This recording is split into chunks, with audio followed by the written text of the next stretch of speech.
আসসালামু আলাইকুম। আসলে উপকার করলে পিঠের চামড়া থাকে না, এটা বড় প্রমাণ অর্জুন গাছ। আসেন আপনাদেরকে দু একটা উদাহরণ দিয়ে বোঝাই যে উপকার করলে পিঠের চামড়া থাকে না।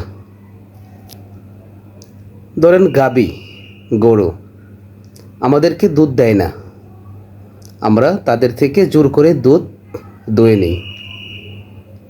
গাদা গাদা আপনা আপনি পরিশ্রম করে না, মাল বহন করে না, আমরা তাদেরকে দিয়ে জোর করে পরিশ্রম করাই।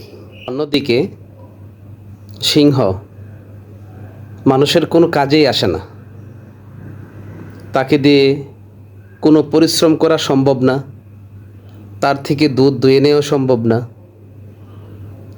মানুষ তার কাছে এক মুহূর্ত টিকতেও পারে না। অথচ যেই সিংহ মানুষের কোনো কাজেই আসে না, তাকে আমরা রাজা বলে সম্বোধন করি।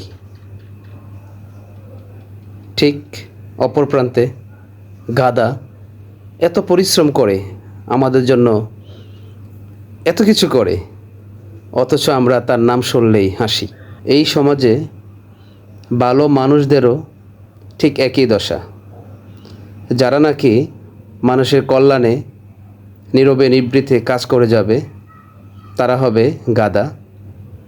আর যারা নিজেদের সীমারেখা বজায় রাখবে, তাদেরকে আমরা বলবো সিংহ পুরুষ, তাদেরকে আমরা সিংহের সম্মান দান করি। আপনি যদি ভাবেন কারো জন্য আপনি আপনার সর্বস্ব ত্যাগ করে কাজ করবেন, সে হয়তো কোনো দিন এর মূল্য আপনাকে দিবে, তাহলে আপনি সত্যি একটি গাধা। এই সমাজে, এই পৃথিবী তাদেরকেই সম্মান প্রদান করে যারা নিজেদের সম্মান ধরে রাখতে জানে। তাই সমাজে বেঁচে থাকার জন্য, সম্মান পাওয়ার জন্য মাঝে মাঝে সিংহের মতো গর্জন করায় সেও, তাতে নিজের আত্মসম্মানবোধ বজায় থাকবে।